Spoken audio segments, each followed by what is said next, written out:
Shalom, bienvenidos a esta semana, a la tertulia de Radio Sefarad. Generalmente en la tertulia lo que intentamos es hacer un pequeño repaso a los acontecimientos más importantes que han tenido lugar en los últimos 7 días. En esta semana, tal vez una de las cosas que más ha llamado nuestra atención ha sido la orden del Tribunal Penal Internacional de juzgar al presidente de Sudán por crímenes contra la humanidad.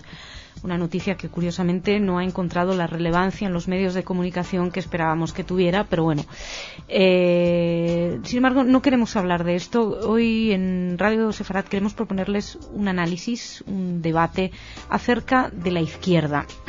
La izquierda, lo que ha representado la izquierda en la historia y sobre todo qué es lo que está haciendo la izquierda hoy. ¿Se puede todavía en el resto del mundo, digo el resto, independientemente de Israel, donde parece que las cosas van por otro lado, pero se puede en Europa ser de izquierdas y sionista? ¿Se puede decir en un entorno soy sionista sin que te miren como si estuvieras diciendo soy un racista y un asesino? ¿Se puede seguir manteniendo una conversación en un entorno de izquierdas sin que se llegue a la crispación, sin que se llegue a los insultos, sin que uno se quede realmente con el corazón roto después de haber estado hablando de Israel? Bueno, pues acerca de todo esto vamos a hablar hoy. Hoy tenemos en el estudio, nos acompañan para analizar la postura de la izquierda, de ese sector tan importante de la sociedad, el antropólogo y etnógrafo, además profesor del Campus de Madrid de la Universidad de St. Lawrence, Juan Luis Chulilla. Juan Luis, bienvenido. Muchas gracias, buenas tardes. Buenas tardes. Y el periodista, además de periodista en la casa, Pascal Guá. Pascal, muy buenas tardes. Buenas tardes, Masha. Bueno, yo os voy a pedir que, evidentemente, me imagino que hablaremos en términos un poco académicos en algún momento de qué es la izquierda, cuándo surge la izquierda, qué es la derecha también, pero me parece más interesante y por ello quería contar con vosotros para hablar de este tema, que hablemos desde la perspectiva de gente implicada en causas sociales y que, entre otras causas, implicados, pues voy a decir el sionismo sin que a nadie se le caiga la cara de vergüenza por ello, y que personas que se tienen que enfrentar de algún modo con su entorno de izquierdas. Yo no sé, Pascal, si quieres empezamos contigo, porque estábamos hablando precisamente ayer, qué difícil es estar en una reunión de amigos y de repente alguien dice, ¿y qué opinas de Israel? Sí, me ha pasado tantas veces. Quiero decir que cuando estalla la guerra en Gaza, otra vez volvemos a hablar del tema, otra vez volvemos a hablar del conflicto entre Israel y Palestina, y me siento, como siempre, muy incómodo. Es decir, a mí me gustan los momentos de paz o los momentos de tregua, porque justamente los temas no vuelven a la superficie. O sea, es una forma para mí de descansar. Cuando pasa la guerra en Gaza, no descansé porque siempre está en la cabeza. ¿Y qué pasa? Que tienes amigos, tienes reuniones, tienes cenas, tienes encuentros. Y además sabes que estoy haciendo una película sobre un episodio de la creación del Estado de Israel, y esto me lleva, porque ocupa todo mi tiempo, pues me lleva a hablar de Israel todo el tiempo. Entonces, ahí viene el problema, porque yo soy de izquierda, me considero como de izquierda, y sionista, es decir, defiendo el derecho de Israel a existir. Y ahí entro en contradicción con todos los amigos que tengo, ¿no? Y es no complicado, es imposible mantener una conversación normal, porque donde faltan los argumentos pasamos a otro nivel. Es que no son argumentos, es un nivel de es un muro. Un muro de incomprensión. Yo lo llamo muro de incomprensión. O sea, un muro, puedes hablar de muchas cosas. En la izquierda hablamos de muchas cosas. Y siempre hay argumentos. Y unos están de acuerdo, otros no. Pero con el tema de Israel, hay un momento en que se levanta un muro, peor que el muro que está ahora en Israel. Mucho peor, que es el muro de la incomprensión. Y ahí choco, y ahí me quedo solo. Porque nadie me sigue más allá de ese muro. Juan Luis, un pequeño recordatorio tal vez.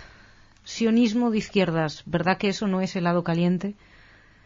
Ahí en España sí, claro. En España sí. En Israel hay sionismo de izquierdas, sionismo de derechas, hay posionismos de muy distintos sabores y colores, pero acá solo hay sionismo en singular, como uno más de los múltiples estereotipos que hay sobre el tema. Y nunca se pasa del estereotipo, es especialmente sangrante. Si hay alguien de políticas de UCM que me está escuchando, pues sabrá muy bien a qué me refiero. Entrar al hall de la Facultad de Políticas de la UCM y encontrarte... Perdón, UCM es la Universidad Complutense de Madrid, una de las dos mayores universidades, la universidad más importante probablemente. Efectivamente. Encontrarte, aparte de la típica pintada del estudiante, pues una exposición con fotos comparando la Shoah con la ofensiva en Gaza. Eso se lo puede permitir un ignorante. Un licenciado, o peor, un doctor, no se lo debería poder permitir. Es más, yo no lo habría dejado, y no por ideología, sino por puro conocimiento, a menos aprobar mi asignatura en su momento. Pero a lo que voy es a que el problema que hay en España es, yo diría, dentro de lo que me permite hablar mi experiencia, que es un extremo de lo que ocurre en Europa. Precisamente cuanto mayor es la ignorancia sobre el tema, porque acá la comunidad judía lleva un perfil muy discreto. Acá, ¿cuántos españoles pueden decir tengo un amigo judío? Muy poquitos. ¿Qué saben los españoles de lo que es ser judío, de lo que es Israel realmente, o del resto del mundo, yo me atrevería a decir, ¿no? Pues es mucho más fácil que encuentren buena acogida a los estereotipos. Y el problema es partir de la base de que cómo se es de izquierda hoy en día cuando te compras cada 2x3 tus muebles en el IKEA, cuando vas al MediaMarkt, cuando vas a hacer shopping. En esta sociedad de consumo ser de izquierdas es muy complejo. Siempre estás con tu debate permanente entre la coherencia sobre tus ideas, sobre lo que entiendes que son los valores centrales para ti y tu vida diaria. A mí me cuesta decir que soy de izquierdas. Mis valores sí lo son, pero ¿soy coherente en mi vida diaria? Bueno. Me interesa esto que estás diciendo. Estaba hablando antes de esta tertulia con Leonardo Cohen-Chabot, que escribió un artículo llamado Ser de izquierda en México y en Israel, y estábamos comentando al teléfono que de alguna manera ser de izquierda es también es un pack completo, ¿no? En ciertos movimientos es una estética, una forma de llevar el pelo, es esa kefía palestina. Efectivamente, pero lo que tú hablas es de un conjunto vacío, porque si en el frente interior tenemos que es muy difícil ser de izquierdas en un país rico, a menos que es una persona que lleva hasta el final sus ideas, y de esos pues hay uno de cada muchísimos. En el frente exterior ocurre 3/4 de lo mismo. En el mundo, ¿dónde está la izquierda hoy en el mundo? Antes del muro, de la caída del gran muro, no del muro de Israel, sino del muro que dividía el mundo, pues cierta izquierda sentía que tenía una parte en el mundo. Pero hoy en día, ¿China qué es? Un país capitalista. Rusia es postcapitalista extraña, pero en cualquier caso no es lo que fue. No hay, salvo ejemplos muy cuestionables, no hay un mundo como el que había cuando éramos adolescentes, en los 80. Sí, bueno, pero ser de izquierda, hablando de Israel y de Palestina, es, por ejemplo, decir que tanto Israel como Palestina tienen derecho a la autodeterminación, por ejemplo, pues tienen derecho a tener un Estado. Bueno, la perversidad está en que muchos militantes de la izquierda te van a decir, sí, los palestinos tienen derecho a tener su tierra y tal. Bueno, pero ¿qué pasa con Israel? Y yo lo que siempre critico, lo que siempre denuncio es la doble moral. Porque si tú piensas que cualquier país, e incluso muchos que piensan que en el País Vasco tienen derecho a la autodeterminación, siendo de izquierda, bueno, si tú piensas que cualquier territorio tiene ese derecho, ¿por qué no lo vas a conceder a Israel? Y ahí está el problema. Porque te van a sacar otros argumentos que son falsos, que son falacios, que son perversos, como que Israel pues no es un Estado democrático, es un Estado teócrata, es un Estado... Sí, no, pero tú sabes que sale mucho esto. Sí, absolutamente. Yo tengo un amigo que dice eso. No es verdad. Además que viajó a Israel, pero no lo reconoce. Sí, pero eso es terrible, porque aquellos de izquierdas que dan un paso más y se comprometen más en algunas causas. Yo tengo un amigo que pues va con una asociación que se llama Axur Las Segovias, ha hecho proyectos de cooperación allá con los palestinos, y eso desde cierto punto de vista está muy bien, porque no es el bla bla bla típico de la izquierda española, sino es, no, mira, te lo voy a demostrar, he hecho esto. Uh-huh. Eso sería fantástico si fuera acompañado de un ejercicio de coherencia, pero el problema es que esa gente más activa, más comprometida, van con unas orejeras absolutamente totales, con un cristal monocolor que les hace llegar al sitio y ver la película exactamente igual, si no peor que antes de llegar y tener el contacto directo. Porque además, eso me consta por ejemplos reales, que la autoridad palestina en sus momentos, antes de su desintegración, se ocupaba muy mucho de llevar de la manita a los sucesivos envíos y convoyes de cooperantes o de simpatizantes o de mujeres por la paz y que vieran la película de un color. Claro, no, esto es denunciable, porque más allá de la ignorancia es la falta, siempre en este muro de la incomprensión que es mío, siempre hay esa falta de voluntad de ir más allá.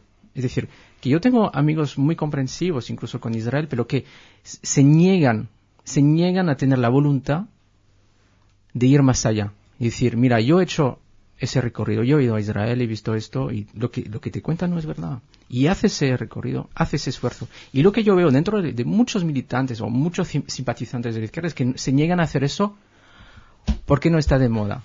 Porque Israel es un símbolo demasiado bueno para ellos, es demasiado productivo. Se sienten justos y benéficos soltando 10 clichés. En 5 minutos ya son el paradigma del bien pensar. Por ejemplo, a mí lo que me parece tristísimo es todos los que estamos aquí tenemos nuestros motivos para tener preocupación o conexión con Israel. Bien, pero el ciudadano medio español no debería tener ninguno. Debería tenerlo mucho más, por ejemplo, con la población de Guinea Ecuatorial.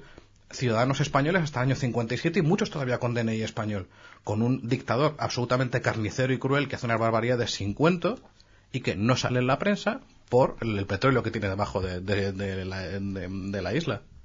Eso no importa. Lo que ocurría en Navidades cuando desde Uganda el ejército del señor traspasa la frontera de Congo, invade un país soberano y hace una matanza que los números son comparables a lo que ocurre en Gaza. Bueno, no, perdóname, mataron a 400 civiles en una noche. No, eso digo, de una atacada, pero digo, durante ese mes el número de muertos es comparable, porque lo que está pasando, sigue pasando en Congo desde el año 94. Bueno, lo siento por mis compatriotas, pero es que tengo que pensar que es que esos son negros y no importan. Pero luego, además, si ya me pongo todavía más cínico, lo que acabo pensando es que si se toparan delante muchos de los que hoy en día hablan de la Palestina y que se ponen sus kefíes, además kefíes de turistas baratísimas y casposas, incluso de colonines. Sí, porque ahora es que hay moda, que Christian Dior tiene su kefíe. Sí, pero rosas, tía, rosas, por Dios. Bueno, es que todo esto se ha convertido en una moda. Sí, como la camiseta del Che. Como la camiseta del Che. Pero si eso se encontraran con un palestino delante, me pregunto cuántos de ellos, al encontrarse con las facciones de un levantino, pensarían antes que es un palestino o que es un moro y reaccionarían como reaccionan muchos de nuestros compatriotas. El palestino no existe, el israelí no existe para nuestra gente de izquierdas. Son, no sé. Entonces, ¿qué es lo que existe para ellos? Una causa gratuita, una causa que te hace... Es una causa que cohesiona muchísimo y esta es mi pregunta. ¿Por qué cohesiona tanto la izquierda palestina y no otro tema? Una parte de la respuesta está en que yo pienso que la izquierda está muy falto de idea. Es decir, que ser izquierda es estar en contra de todo. Yo no conozco a mucha gente de la izquierda que tenga una alternativa. O sea, sabiendo volviendo a tu pregunta de qué es la izquierda ahora con esa sociedad de consumo en la que vivimos. Y la izquierda está muy desbrújulada, diría yo. Está muy desbrújulada, no sabe dónde está su brújula, dónde está su norte, y hay temas que cohesionan. Pero el tema que más cohesiona es el tema de Palestina. ¿Por qué? ¿Por qué no cohesiona una masacre en Darfur? ¿Por qué no cohesiona un ataque de los rusos en Chechenia? ¿Por qué no se habla? ¿Y por qué siempre, cuando viene un conflicto ahí o cuando se levanta una intifada, bien, vamos a apoyarlos y ahí nos cohesionamos, ahí estamos juntos otra vez? ¿Tienes la respuesta o solo la pregunta? Hombre, yo no me atrevo a dar una respuesta, a veces me parece muy vergonzoso. Nadie tiene la respuesta, por lo que veo. Hombre, yo diría que hay una parte sí. ¿Y es? Los medios. Los medios. Ya lo hemos hablado en otra ocasión. Israel es un producto mediático que vende muchísimo y realimenta a esta gente de izquierda que, como tú bien dices, estamos, que narices, hoy sin norte. Hombre, mi esperanza en este sentido es que el mundo está cambiando tan rápidamente y hacia un sitio tan desconocido que tenemos la oportunidad de, en vez de utilizar lo que me atrevería a llamar que es el fútbol de la política, que es Israel, Israel es a la política lo que el fútbol a la sociedad. O sea, son sí, pero siempre hay un perdedor, que es Israel, y un vencedor, que es Palestina. Entonces, ¿qué sentido tiene ese partido? ¿Un vencedor? ¿Palestina vence, de verdad? Bueno, los partidarios de Palestina siempre ganan. Sí, pero ¿eso le revierte algo a los palestinos? Según los militantes de izquierda, seguramente. No sé. No, a veces da la sensación de que precisamente si se dejara, bueno, en algunas ocasiones algunos analistas dicen que si se dejara realmente esa parte del planeta manejarse por sus propios intereses y no por los intereses de todos alrededor, estos sí llegarían a algún tipo de acuerdo, ¿no? Palestina e Israel, y no estaríamos, nos estamos comportando de alguna manera como hooligans ante un partido de fútbol. Utilizo tu imagen, ¿no? Vamos con el Real Madrid o con Barcelona y nos enfrentamos, pero realmente quienes están jugando el partido, quienes lo están pasando mal son ellos. Claro, pero si me permites, muy rápido. Sí, no, por favor. Pensemos, por ejemplo, lo que ocurre en las crisis anteriores económicas. Me estoy pensando en a mitad de los 90, que están cerrando los astilleros en Sevilla y el Sevilla va a bajar a segunda división. Mientras los pobres familiares de la gente que va al paro se están manifestando y nadie les hace caso, encima se cabrean porque cortan el tráfico, se llenan no sé cuántos centenares de autobuses para colapsar Madrid porque el Sevilla, hombre, va a bajar a segunda división. Bien, trasplantando el ejemplo a Israel. Hoy en día nuestros ciudadanos henchidos de cólera e indignación por lo que pasaba en Gaza, sin ocuparse de lo que tienen encima, de lo que tenían ya en diciembre encima, de la mayor crisis de nadie sabe cuántos años. Paradójicamente, mi esperanza es que no nos va a quedar más remedio que abrir los ojos cuando el paro supere los 4 millones, cuando este país despierte del sueño de la burbuja y se encuentre con que no nos queda ya más deuda que poder asumir, y los españoles se ocupen de cosas realmente importantes para ellos, porque siendo muy objetivos, Israel no debería ser importante para ellos, no más que Georgia, es un país de extensión comparable, tiene un número de habitantes comparable, también tiene conflictos. Pero no tiene judíos. Unas declaraciones del flamante líder de Izquierda Unida, hace un par de meses, en plena operación Plomo Fundido. Cayo Lara lamentaba profundamente que Israel, que los judíos, decía, no tengo la cita textual, pero la cita más o menos textual era que es una pena que los judíos no se acuerdan de todo lo que hicimos por ellos y lo mucho que nos manifestamos para evitar su genocidio.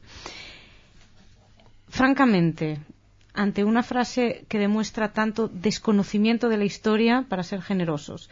Muy generosos. Sí. Resulta, yo os quería preguntar, estos son los líderes de la izquierda, nos guste o no, es decir, el Partido Izquierda Unida es la izquierda. Las declaraciones de Zapatero culpando a Israel de lo que sucedía exclusivamente en Gaza es el líder de la izquierda, Partido Socialista, Izquierda Unida.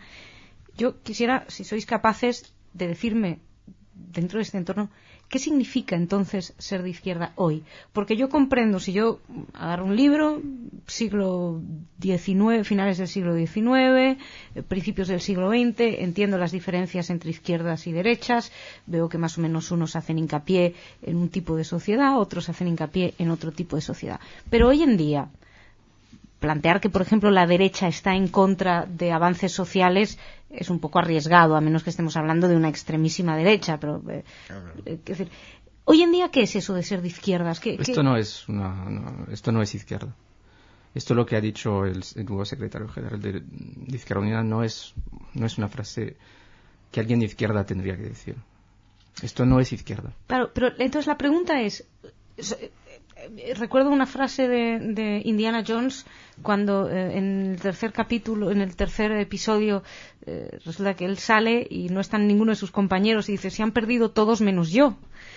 Entonces la pregunta es, ¿están todas las izquierdas equivocadas pero 2 o 3 personas tienen razón, o bien realmente la izquierda ha seguido un camino que no necesariamente es por yo creo que estamos ahora con el tema de Israel y Palestina, estamos como, no sé, en los años 60 con el stalinismo, cuando venían los primeros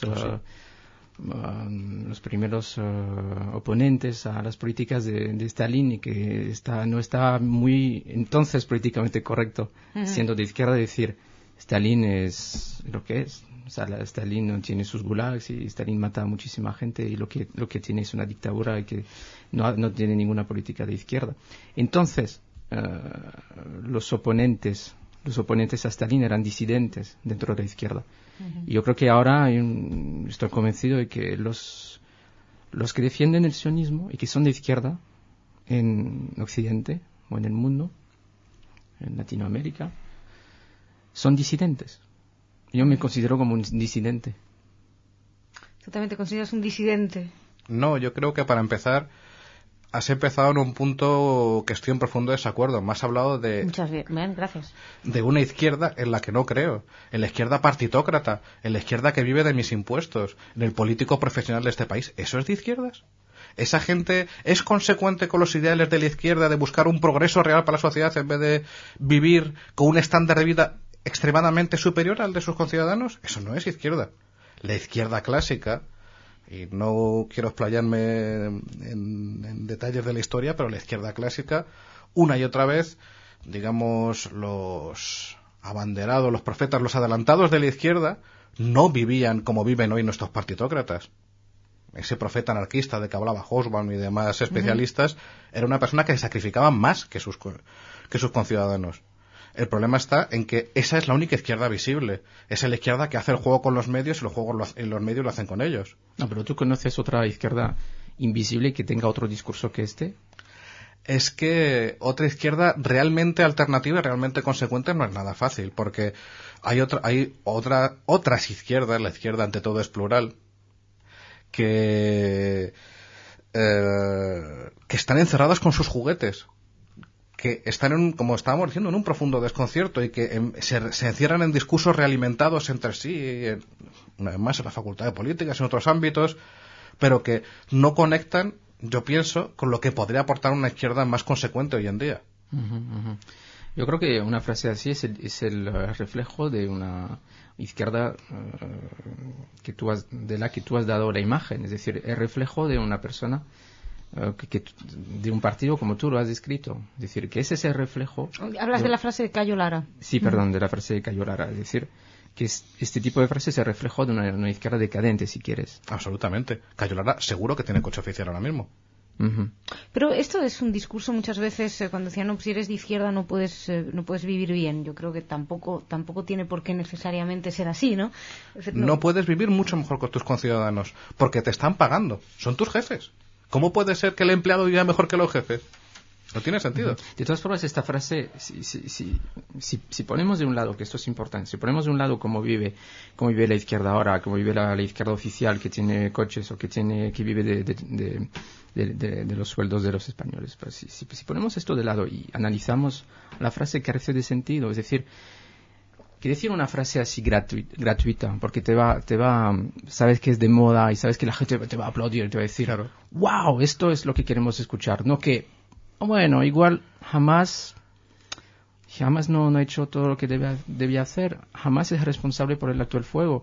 Escuchemos a Mahmoud Abbas, escuchemos a Barghouti, a ver qué dice desde su cárcel. ¿Qué ha dicho Barghouti?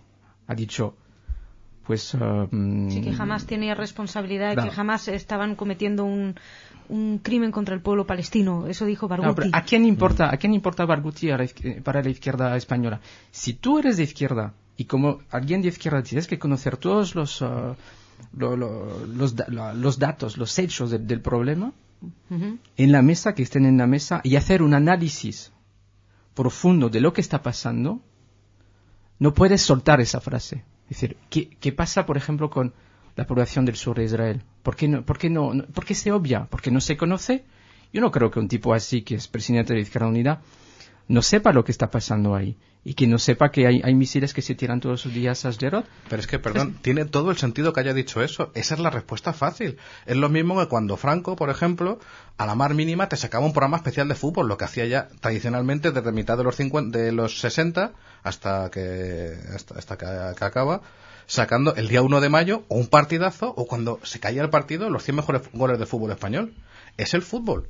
Es que si no dice eso, ¿qué tendría que decir? ¿Qué tendría que preguntar sobre lo que ha pasado en España? Por ejemplo, sobre lo que ha pasado, el saco de una generación por culpa de la burbuja inmobiliaria. ¿O van a decir que ellos están completamente limpios de toda la corrupción inmobiliaria de este país? Tienen alcaldías, no tengo más que decir. Pero de eso no se habla, del problema real del español, que hoy en día parejas que no se pueden divorciar porque no pueden vivir solos, porque no pueden pagar el piso, porque no pueden vender el piso, la ruina de este país, el desastre, en resumen, de lo que sí tendría que hablar y sacarlo en los medios y sobre todo en el Parlamento, en vez de eso, yo veo que es tirar valores fuera, que es hacer el juego pero de este sistema. Perdón, es que se nos va a ir el tiempo, pero no, honestamente, ¿no creéis que se lo creen?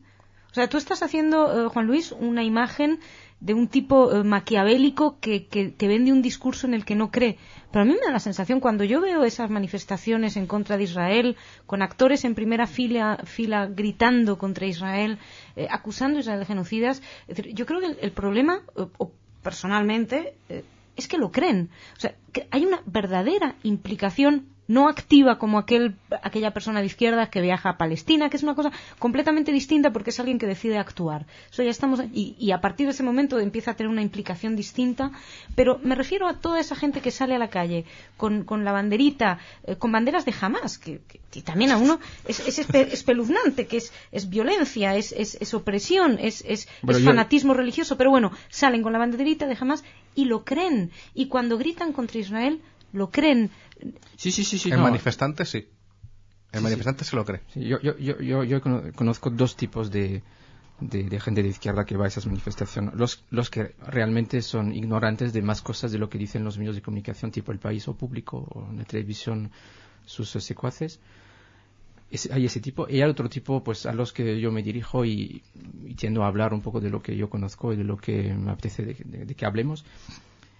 En el primer caso, de la gente que no sabe, pues de alguna forma se lo cree y piensa que Israel es un país teocrático, militarizado, donde no hay libertades, o sea, un régimen así muy militarizado. Y la otra parte que estaría más abierta a la crítica, yo con esa gente sí que me topo con el muro de la incomprensión. O sea, es decir, con el muro de no vamos a ir más allá de esto porque no está de moda, no es políticamente correcto. O sea, lo que está diciendo el sionismo no está muy de acuerdo. O sea, y volvemos al tema del derecho de Israel a existir. Y en ese momento es ahí donde olvidémonos de la ignorancia y pasamos a un debate mucho más profundo, que es el derecho de Israel a existir. Y ahí nos topamos otra vez. Ahí está el verdadero problema. ¿De qué manera lo ven como legítimo? Os cuento una anécdota brevemente, es un poco kafkiana, pero yo fui la protagonista hace 6 años, 7 tal vez, no me acuerdo, hace unos años, 5 años, yo estaba cenando en un sitio muy agradable con un montón de intelectuales, gente de primera línea de la intelectualidad, no solamente española, sino latinoamericana.